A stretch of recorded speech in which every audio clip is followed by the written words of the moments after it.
If you or your kid has a cough that just isn't going away, it may be walking pneumonia. A Tulsa doctor says she's seeing a big spike in cases in Green Country. Fox 23's Alexa Mostrom learned when you should get checked out and who is most at risk.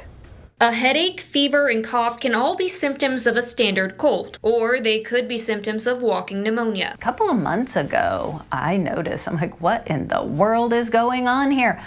I used to would see maybe a pneumonia a month, and there were a couple of weeks I was seeing one every day, and sometimes more than one in a day. It was crazy increase in the amount of pneumonia we've seen. Teresa Horton, a pediatrician with Hillcrest Medical Center, explained walking pneumonia is generally a less severe case of pneumonia, but it can turn into a serious lung or even brain infection. It's rare. It is really rare for mycoplasma to be serious, but it is a possibility. Some people are more at risk for walking pneumonia, causing them major problems than others. My biggest concern in my patient population would be my asthmatics, because they're just more likely to have more irritation and swelling and compromise in their breathing. Usually it affects teenagers and young adults, but lately preschool-aged kids are getting it as well. There's always the theory that after isolation for a couple of years with COVID, that people have lost immunity to something, so the younger kids are getting things more and